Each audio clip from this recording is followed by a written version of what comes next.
حضرت با یزید بستامی کا دور تھا. یہ غوث اعظم سے بھی پہلے گزرے ہیں, بہت بڑے اللہ کے ولی. ان کے ہاتھ پر کفن چور نے توبہ کی, جو کفن چوراتا تھا میتوں کی. کفن چور نے توبہ کی ہاتھ پہ. تو آپ نے پوچھ لیا اس سے, فرمایا بتاؤ زندگی میں کتنی مسلمان میتوں کے کفن چوری کی ہے؟ تو وہ کہنے لگا کہ حضرت اب جھوٹ نہیں بولوں گا چونکہ توبہ کر لی, اللہ کی عزت کی قسم 1000 مسلمان میتوں کے کفن چرائے. آپ نے فرمایا میرے دوست اب مجھے بتاؤ, توبہ کر چکے کہ ان میں سے کتنی میتوں کے رخ قبلے کی طرف,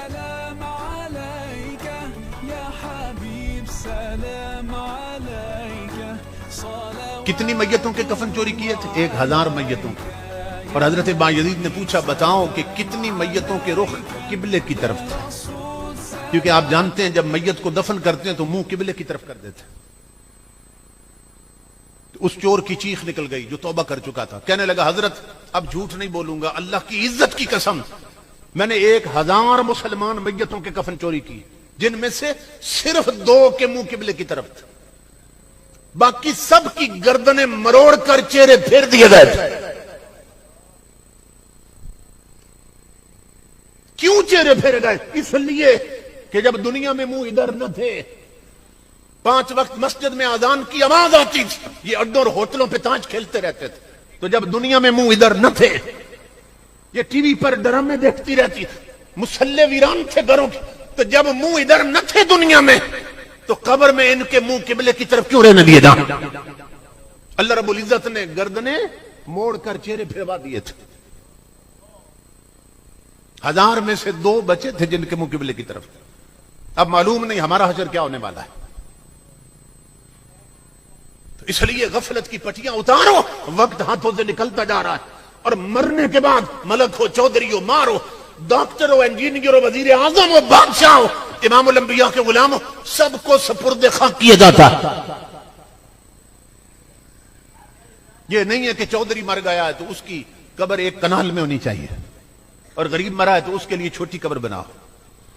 یہ نہیں کہ چودھری مر گیا تو اس کو 2 گھوڑا بوسکی کا کفن دو, اور غریب مر گیا تو کھدر پہنا دو. نہیں, فرمایا سب کو برابر کر دوں گا.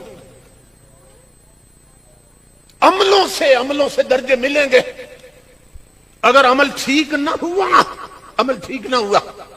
تو گورنر کیوں نہ مر جائے, سلمان تاثیر جیسا گستاخ گورنر مر جائے تو کوئی جنازہ پڑھنے بھی نہیں آئے, اور اگر غازی ممتاز جیسا شہید دنیا سے جائے تو اتنا جنازہ پڑھنے والے لوگ ہوں گے کہ خدا کی زمین تنگ ہو جائے گی.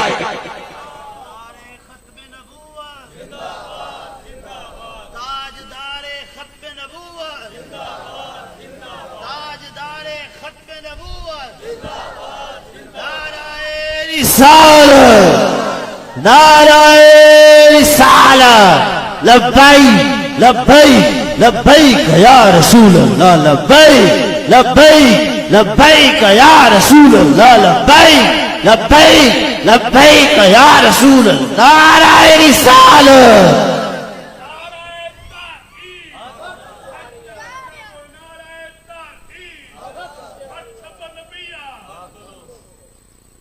اللہ رب العزت نے اپنی قدرت دکھائی ہے کہ نہیں دکھائی؟ امام الانبیاء کے غلاموں بڑے بڑے امیر مر جاتے ہیں, آپ اپنی آنکھوں سے دیکھتے ہیں کہ ان کے ناک میں نا, میت کے ناک میں روئی ٹھونس دی جاتی ہے. کیوں؟ یہاں سے بلیڈنگ ہوتی ہے, ناک سے خون بہنے لگ جاتا ہے میت کے, منہ سے پیپ اور رال ٹپکنے لگ جاتی ہے, جھاگ منہ سے نکلتی اور منہ کھل جاتے ہیں. پھر یہاں کپڑا باندھ دیتے ہیں, رنگت بدل جاتی ہے. مگر وہ عاشق رسول جو ویل چیئر پہ بیٹھا تھا, جسے دنیا امیر المجاہدین کہتی تھی, جو جیا تو رسول کی عزت کے لیے اور مرا تو رسول کی عزت کے لیے, دنیا نے دیکھا کہ اس کی میت, اس کا جسد خاکی 3 دن پڑا رہا, لیکن جنازہ اٹھائے تو اس کا چہرہ تیسرے دن بھی گلاب اور موتیے کو شرما رہا تھا.